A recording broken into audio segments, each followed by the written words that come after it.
should be getting pretty close. At least we're in the final chapter. I mean, I saw all those side quests. I don't want to ignore them because all of them have been super good.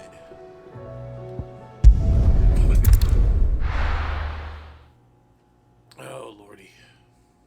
Wait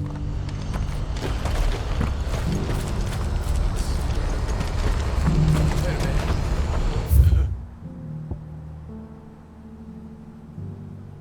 Okay. Do you see that too? What? Going closer to the thing? No. Papa? Yeah, there it is. What I figured you could see that thing. Oh, please. Just Any make it point. stop. Make it stop. On the map, I'm pretty sure. I'm scared. Nothing good's gonna come of this, I'm telling you. Just looking at it's enough to send a shiver down the spine.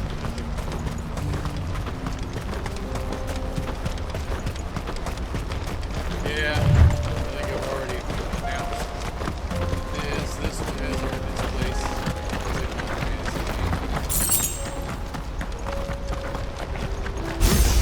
Nope. Here it is.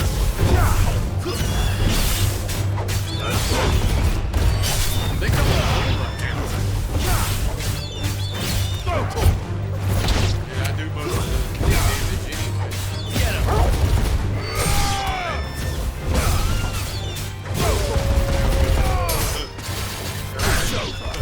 That looks so brutal, man.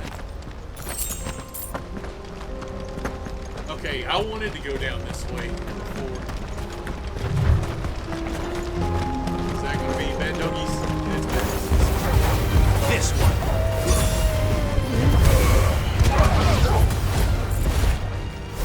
Get him.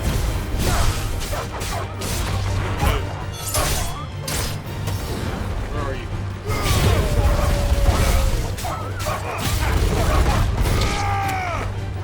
Nope. Oh, you should die. Yeah, that's that direction I've been wanting to go for a little while. 'Cause you say I had to go back up there. This time it's this way.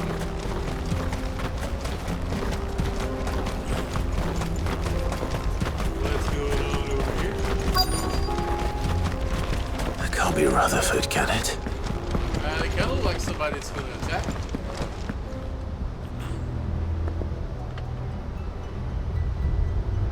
Turncoats and cowards, the lot of you! If it's a fight you want, it's a fight you shall have! Allow me. I don't need your... Please, Field Marshal. Oblige him. This won't take long. You're right. It won't. Men, finish him. I'm sure it won't take long. Especially when I'm about to miss.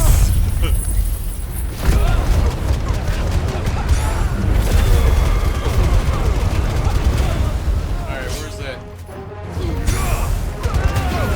Man, Get him.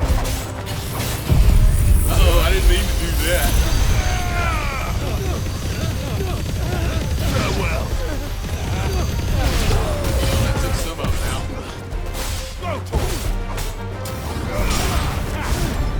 Oops. Get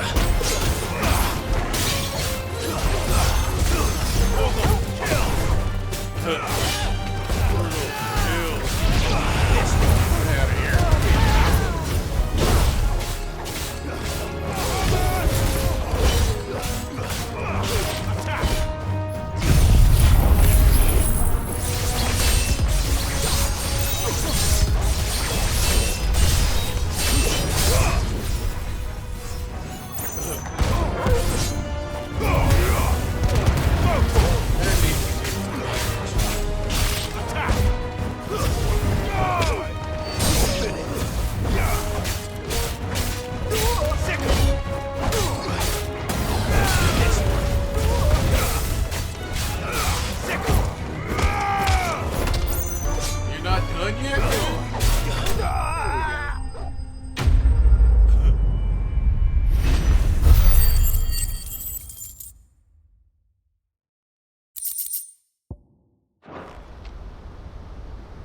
A little longer than I'd have liked.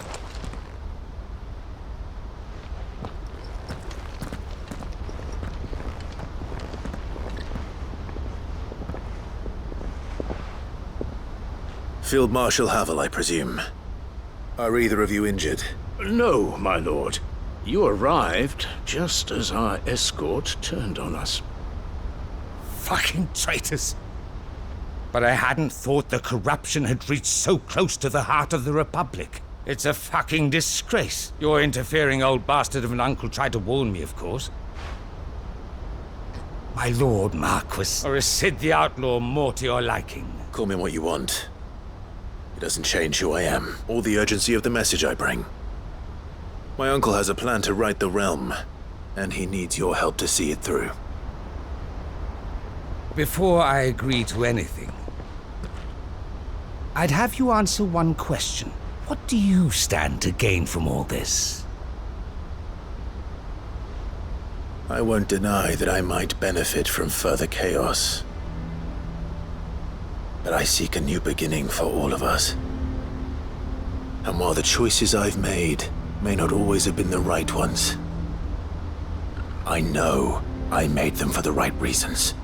For so long, so many of us have been told how we could live, how we could die, when it should have been our decision all along. Now we have a chance to put things right. But in order to take it, we must stand together, even if it be beside those with whom we don't see eye to eye.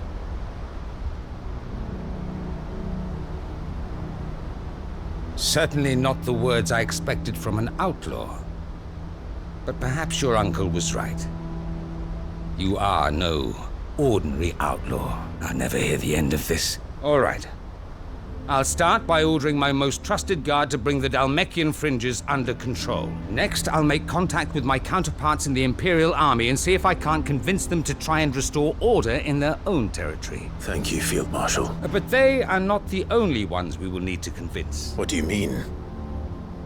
I don't doubt that I can bully some sense into a few generals, but those they answer to require a different kind of persuasion.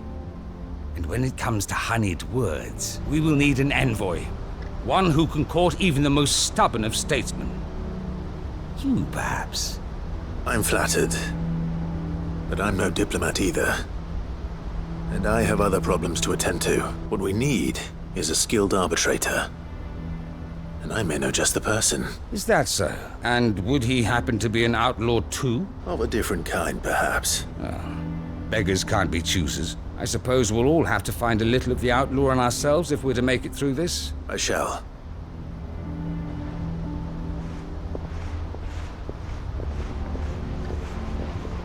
My Lord Marquis, your Lord Uncle bade me escort the Field Marshal to his manor in Port Isolde. And I will see that my associate joins you there. Very good, my lord.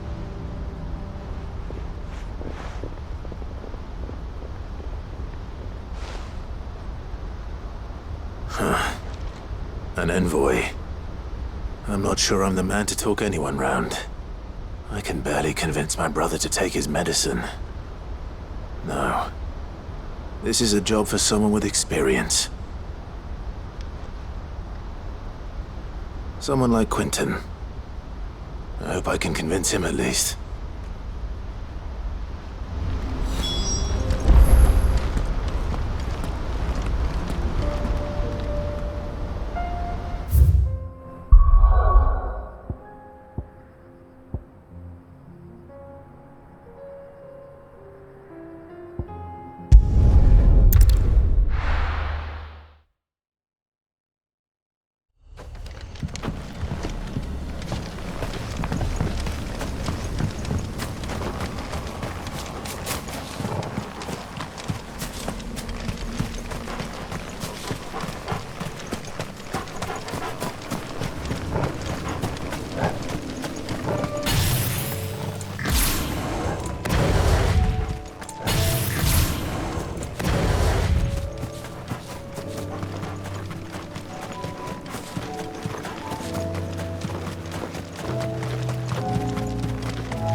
Quinton, I have a proposal for you.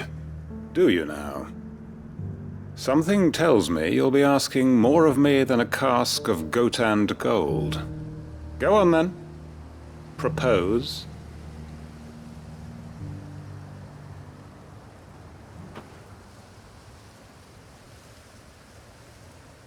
You'd have me convince the chiefs and chamberlains of the realm that they should simply swallow their pride and do the one thing that has proved impossible for thousands of years. Was there anything else? Perhaps I can fetch you a meat pie as well. I know it's a lot to ask, but I can think of none better suited to the role. And you'd have me give up what little I have left to do it. I told you, Clive. The people of Lostwing are my family, and I cannot abandon them. You'll have to find someone else. I'm sorry to hear that. So am I. And why might that be? What he's asking. How's it any different to what you've done so far? They want you to speak for those who can't speak for themselves. That's what you do best. If it's the vineyard you're worried about, we'll see that the grapes are picked and the tons filled. You know we will. It's not that. Then what is it? You said yourself we're family. Don't you trust us? You know that's not what I'm... Then what are you saying? That only we are worth saving? Why turn your back on everyone else? You convinced us we could build new lives for ourselves, and if you can do that, who's to say you couldn't convince the entire realm? A stirring argument. I fear that any rejoinder I make might fall somewhat flat by comparison. So you'll join us? Where do you need me? Field Marshal Havel will want to speak with you in person. He's currently in Port Isolde. I can arrange for a party of Cursebreakers to accompany you there. That would be very much appreciated. I hear the roads are far from safe these days. Hopefully not for long. My uncle will want to know that his plan is taking shape.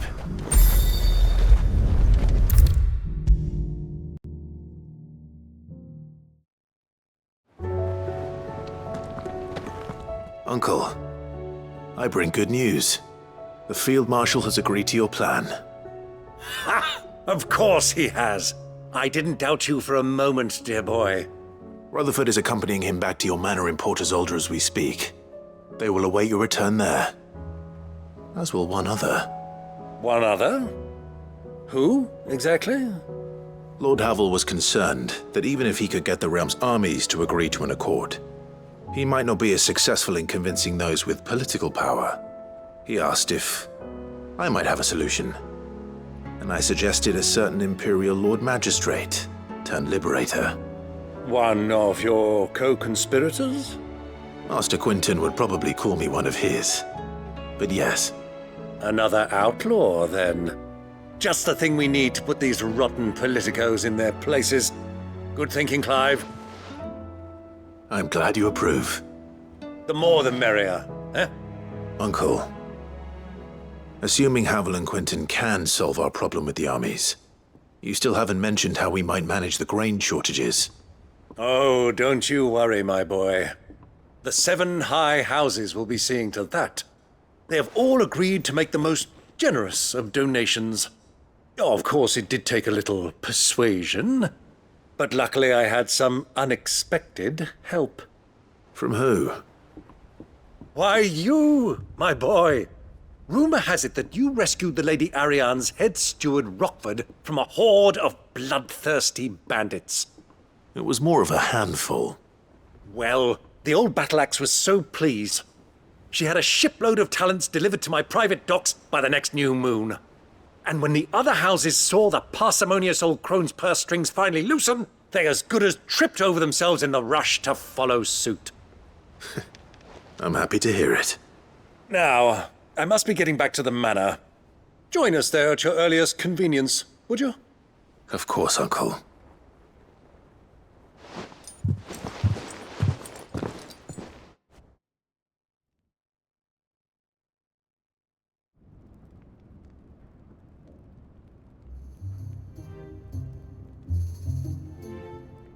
And how, pray tell, will we get that grain to the capital if the roads are still overrun with Akashic? You find another bloody road. I only have so many men, and I'm not about to send them headlong into an ether flood. That is, unless you'd have them turn as well. Well, I'd certainly eat less. Says the man with a belly bigger than a band of curls. My soldiers actually need their rations. Without any food to keep them going, they'll be dead even before you've sent them on your fool's errand. If I may, gentlemen, perhaps I might suggest an alternative approach. Though supply routes are indeed disrupted, there is no shortage of ships. Indeed, they bob away in every bay from here to Randalar, awaiting a safe haven. Allow them to make port and fill their bellies full of grain. And once those who crowd the cities are fed, ferry the displaced back to the countryside to work the fallow fields. But I'm sure that you wish to continue your discussion. Forgive the interruption. Two such firm friends as yourselves need no help from the likes of me. Rutherford spoke fondly of the great bond between you. Us? Friends? I can't stand the man. Clive, I'm beginning to question the quality of the company you keep. And what kind of company were you expecting him to keep? The man's a criminal. Criminal? How dare you? You are not fit to breathe the same air as this fine, upstanding young gentleman. Upstanding? He calls himself Sid the Bloody Outlaw! Once more onto the breach.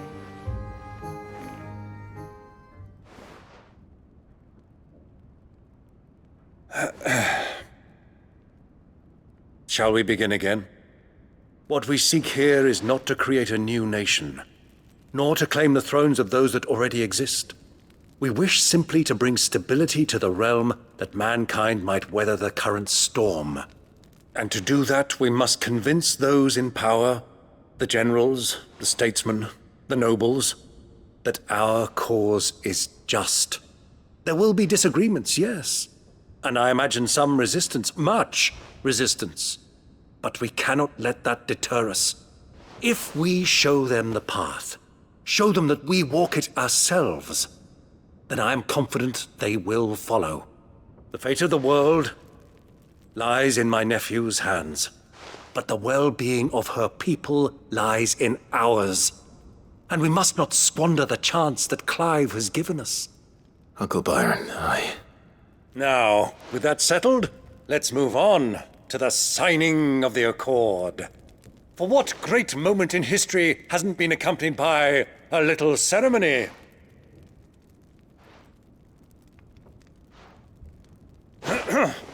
Citizens of Valisthea, I present to you the Triunity. Rutherford, Mike Will.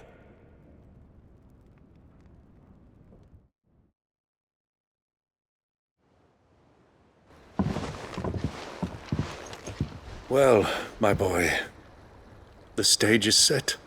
That it is. This is the role you were born for. Now I ask only that you trust in the talents of your supporting cast. We shall play our parts to the best of our abilities, that you might have the opportunity to shine. The realm needs its Sir Crandall. And there is no better Crandall than you, Clive. I want you to keep this signed accord as proof of our faith in you. I will. Thank you, Uncle.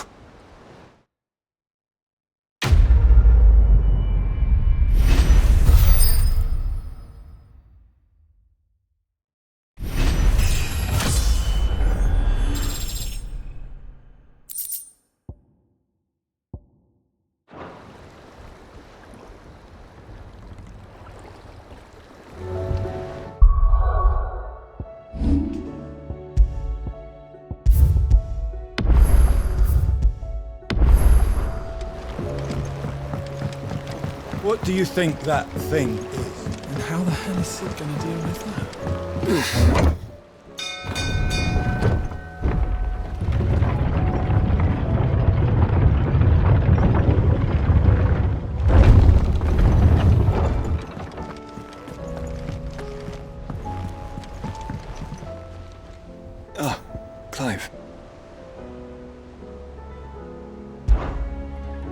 Joshua, what's wrong? And don't say nothing. It's nothing. I've received word from Cyril. The Undying have found Father's will, or something akin to it. His will? How and where? In the crypt beneath Rosalith Castle. After Kupka was kind enough to drive out the Imperials, the Undying took the opportunity to recover what relics of the Duchy yet remained. And in the process of doing so, they found a letter from Father. I'm surprised anything survived down there. Cyril asked that I join him in Tabor at my convenience. I have been meaning to go, but... would you join me? Of course. I want to know what's in that letter as much as you do. Very well. I am ready to leave when you are.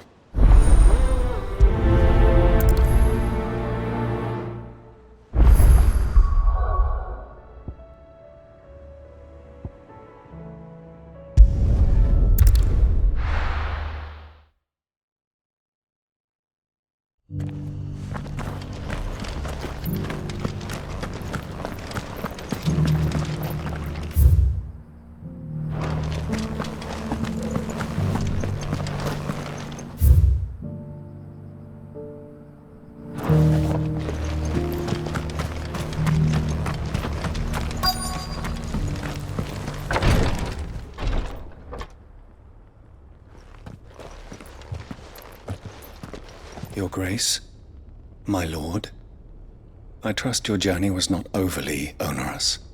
Cyril, you found a letter from Father? Yes, I have it here.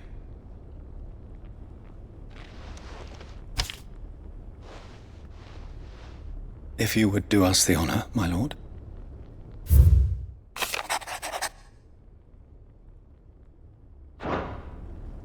An inheritance.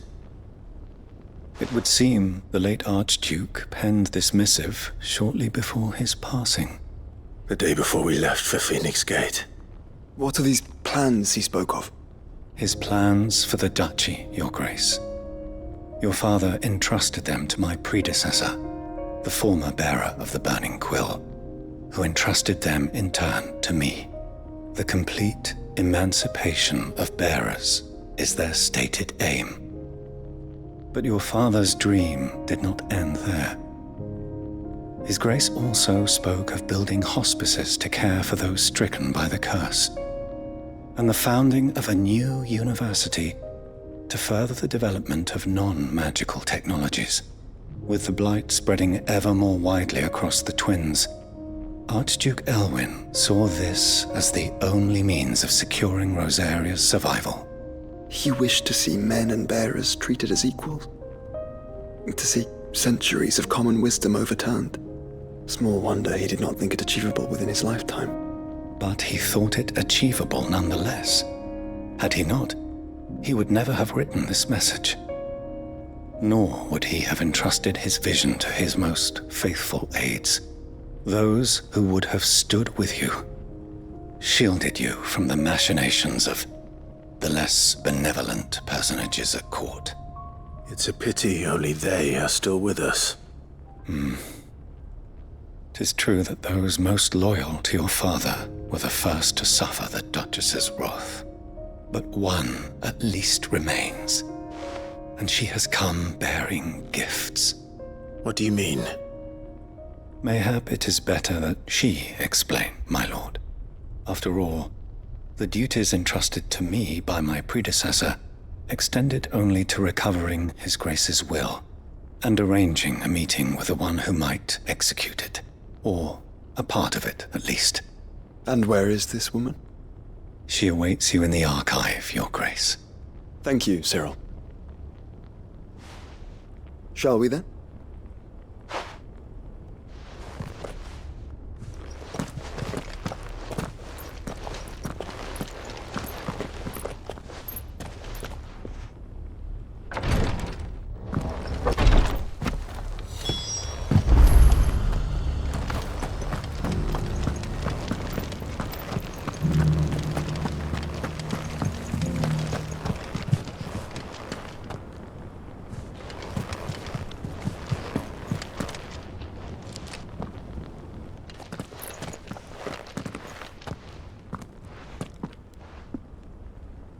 My lord, your grace.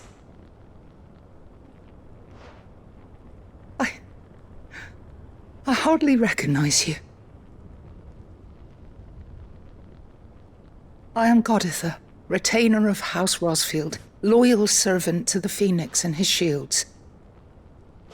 Your father, the Archduke Elwyn, entrusted me with the delivery of a gift.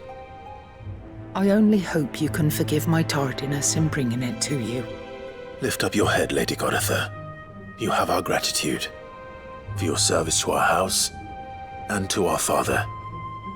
I merely did my duty, as any proud Rosarian would. My lady, perhaps you could explain a little more?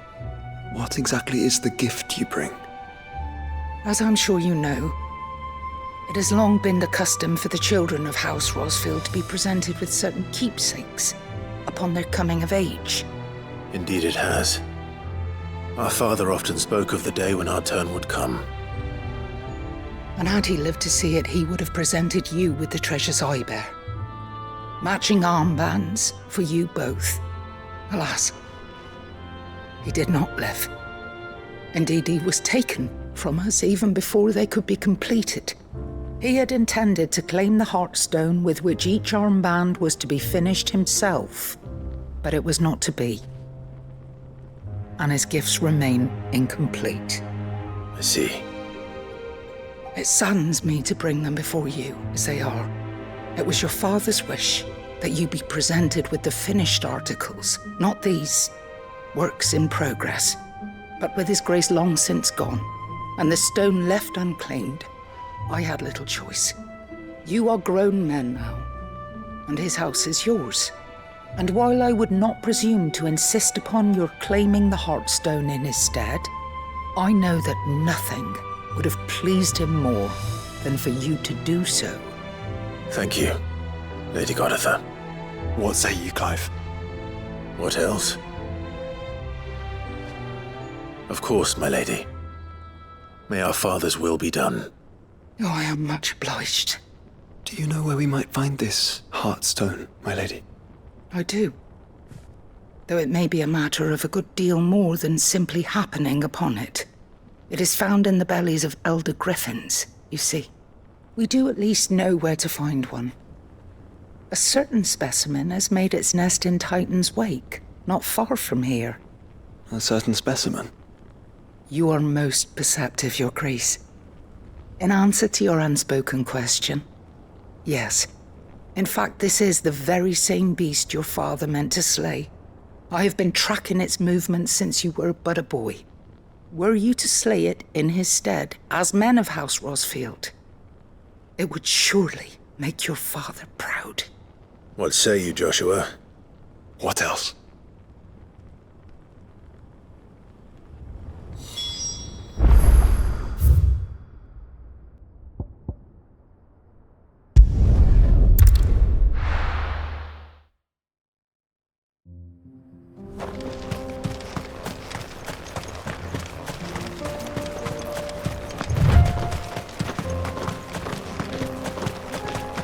Eyes peeled, Joshua.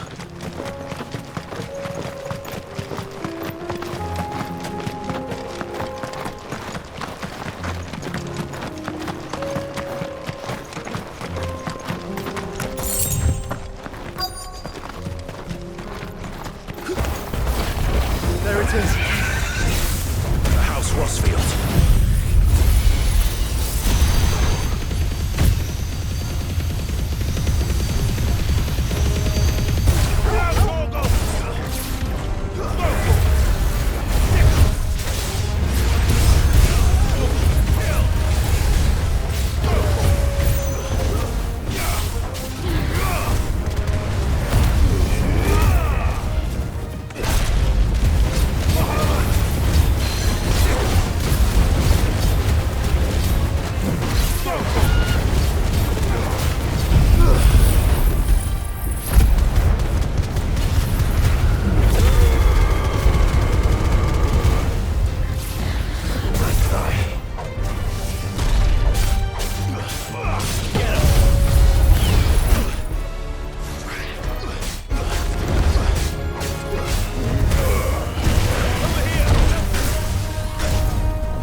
Heartstone? I expect Lady Goditha will know.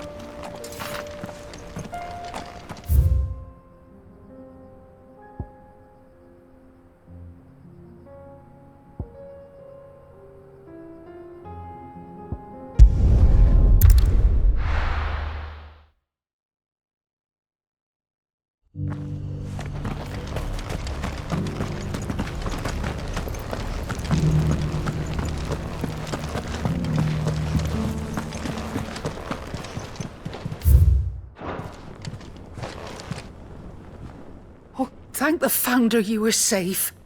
The Griffin is slain then? And the Heartstone claimed.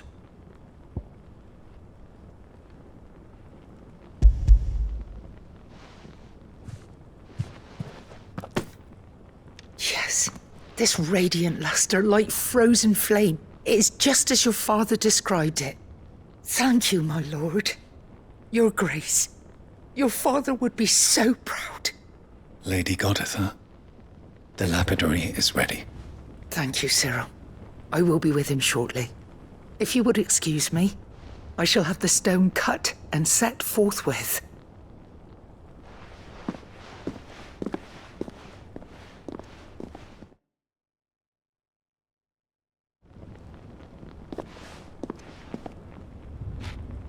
The armbands are complete. Pray, take them. They are yours, after all. Heartstone is harder and more enduring than garnet, or even ruby. It symbolizes unwavering will and devotion, and the graven vines encircling the stone represent the unbreakable bonds between you. It's a message. Father knew we had enemies both inside and outside the duchy. Enemies who would thwart his vision. Only with unwavering devotion would it ever be realized. And only if we stood together, as Phoenix and Shield, as brothers in arms, only then might those enemies be overcome. Indeed. His Grace knew the enormity of the task he would entrust to you, his heirs. But this was more than just a message. It was a promise. That he would always be with you. Thank you, Lady Goditha, for remaining the steadfast custodian of our father's will. Forgive me, my lady, but there is something I don't quite understand. The Undying told me that after Father died, Mother claimed all of the ducal treasures for her own. Even if the armbands were incomplete, she would surely not have overlooked them. So, how were you able to keep them from her? Because I was the keeper of the vault. Though I was but a lowly servant, your father spoke to me of his intentions for the bands, of the deep love he had for both of you, and his hopes for your future. In the days before the disaster at Phoenix Gate, I discovered that the Duchess had ordered her jewelry be sent away from the castle. It was then that I knew she meant to betray us. I tried to warn your father, but it was too late. When word of the fire reached Rosalith, I knew my time was short. So I took up the armbands and I fled into the night. And thank the Founder you did. Yet my duty to your father was incomplete. Not knowing what else to do, I followed the Griffin, thinking I might claim the Heartstone on its passing. And so my pursuit continued, until Lord Cyril appeared before me. He informed me that His Grace's will had been recovered, and that his sons were alive and well. Lady Goditha, on behalf of my father and all the people of Rosaria, I thank you for your loyal service. As do I. Thank you, my lord. Your Grace, for coming back to us, for giving my service meaning.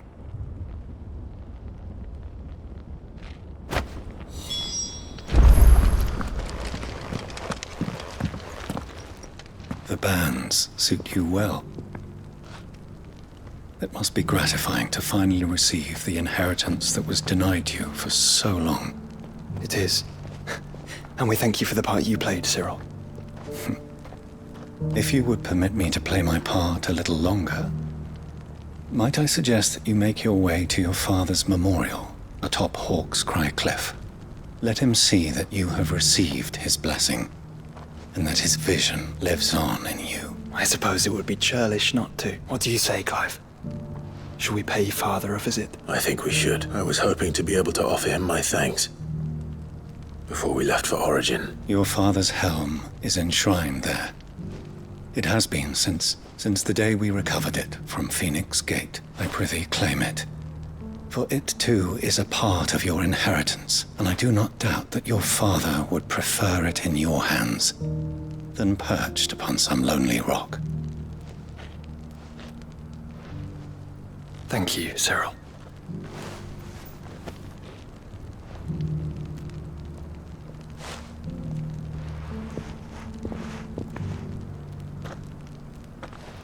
Come on, Clive. He's waiting.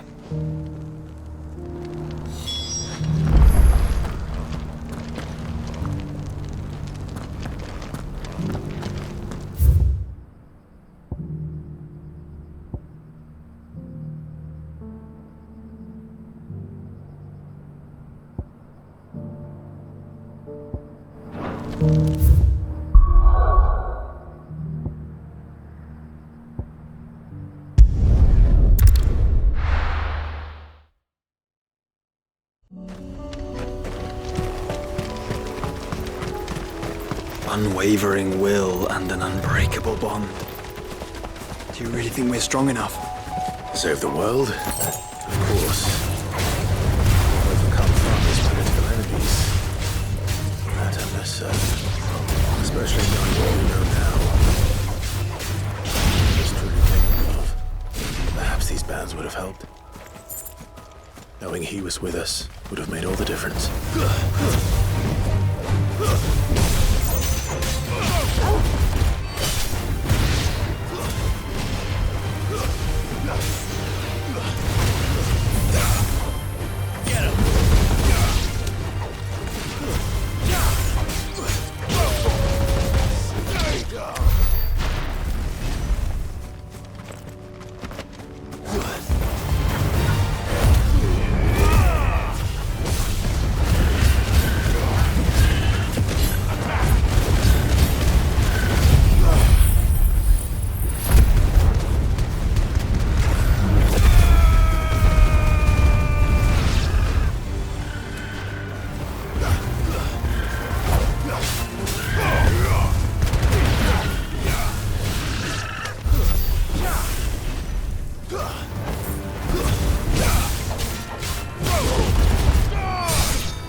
This one.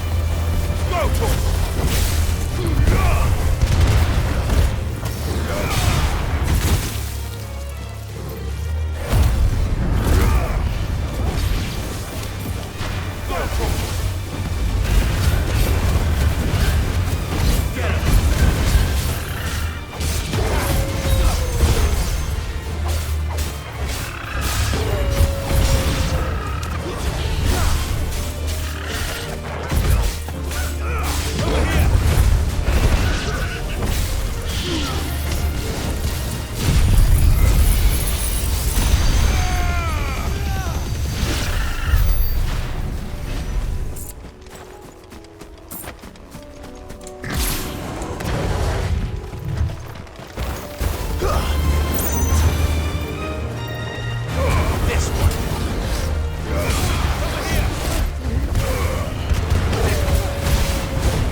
is just back there.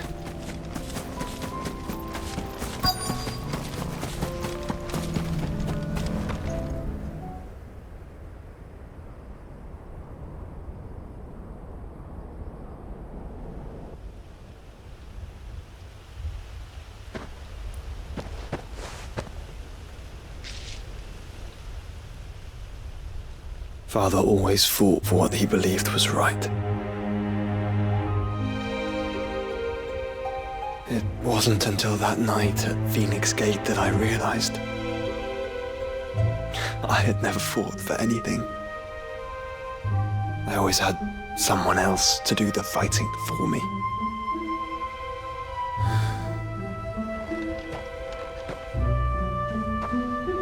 No matter how fate conspired against him, he never lost heart, never looked back, never stopped fighting. To me, he was the greatest of men. And I've been trying to live up to his ideals ever since.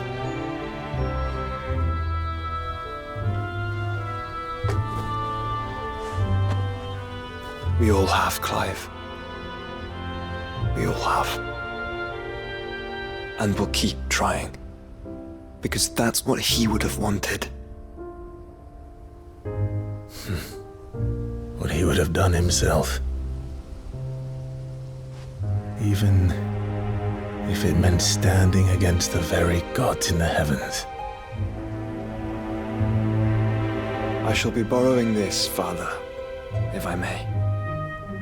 That you might watch over us as we follow in your footsteps.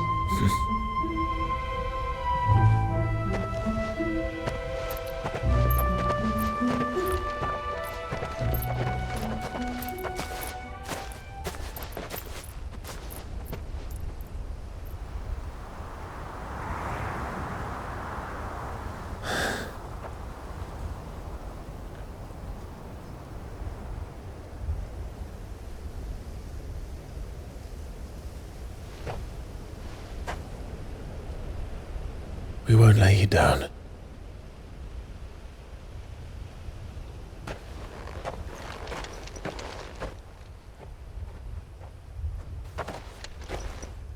Onward then? Onward. To the end. And to a new beginning.